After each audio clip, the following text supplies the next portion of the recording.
مساء الخير عليكم حبوباتي، ان شاء الله لقاكم الفيديو تاعي بخير وان شاء الله تكونوا في صحه جيده.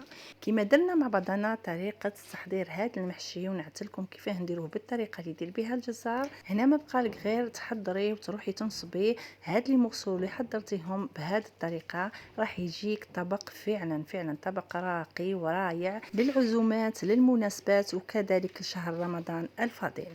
كما شفتوا البنات هادو هما الطراف اللي حضرناهم مع بعضنا، ورايحه في الفيديو هذا نخلي لكم الرابط اللي خدمت به هاد لي مغسول تاع الفخاد. البنات كما تشوفوا بعد ما وجدناهم بقينا غير نروحوا للمطبخ. لهنا حطيت لاكوكو تاعي، حطيت البريمه وحطي عليها شويه سمن. هنا حطيت 2 مغارف سمن وحنبدا نقلي ونقلي في هاد لي مغسول تاعي. كما قلت لكم هو محشي يجيك بطراف صغار يعني بدون تبدير. هذا الطرف حديري على قد افراد الاسره تاعك. هنا حبوباتي انا لحت غير 3 فقط، يعني جبت 3 كما تشوفوا.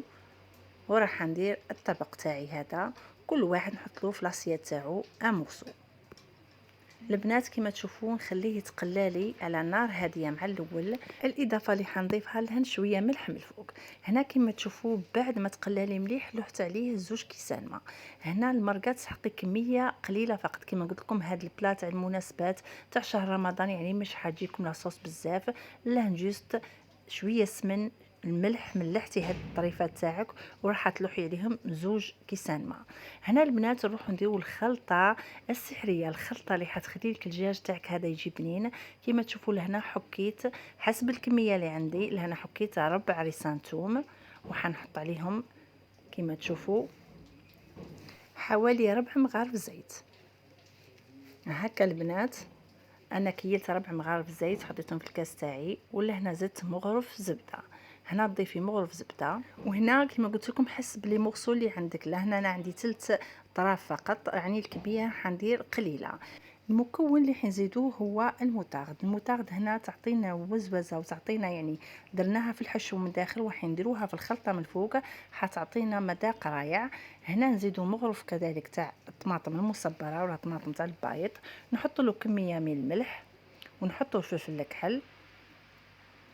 وراح نزيدو التابل تاع الدجاج، تابل الشاورما، وراح نزيدو الكركم. وهنا راح نخلط كل شيء. والبنات هنايا تقدري تزيدي مغرف هريسه، تقدري تكون يعني هنا اللي يحبوا الحرور يزيدوا مغرف هريسه. انا كنت حطيت مغرف هنا يعني ما صورتهاش فقط. هنا التوابل اللي حنديرها البلا هذا بطاطا، يعني حاجه موجوده في كل مطبخ. هنا كما تشوفوا البطاطا قشرتها غسلتها وراح نلوحها في هذيك لاصوص. لهنا البطاطا الحذر ثم نحضر. هنا حطي بها الطياب يعني حتعسيها ما تخليهاش تتهرى لك. وهنا في نفس الوقت نعس في البطاطا وروح درت هذيك الخلطه على لي مورسو تاعي اللي كنت صفيتهم وراح نحطهم في البلاطو. البنات هنا انا جوست درت بهم هذيك المرقه فقط لاصوص تاع هاد الطبق تاعي.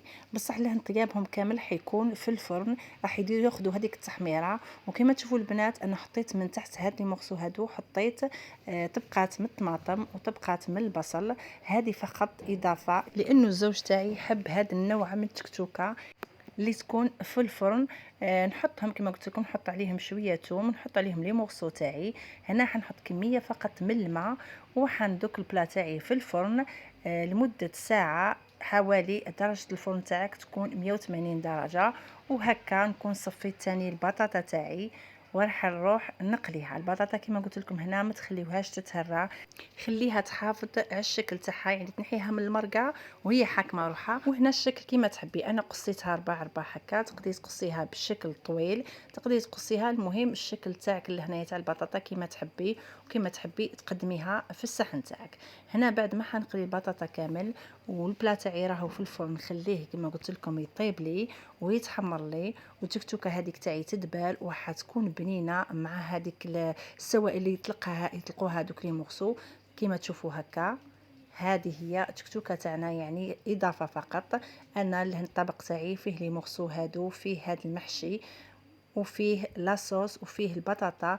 هنا اي اضافه تقدري ديريها كيما تشوفوا حضرناه وجدناه، كل واحد حطت له لاصيه تاعو وحده. كاين اللي نحط له تكتوكه، كاين نحط له البطاطا فقط، يعني كل واحد واش يحب. لهنايا لي مغسول تاع الطماطم هادو تاني يعني تغطسي فيهم وتاكلي بكسره خميره ما شاء الله.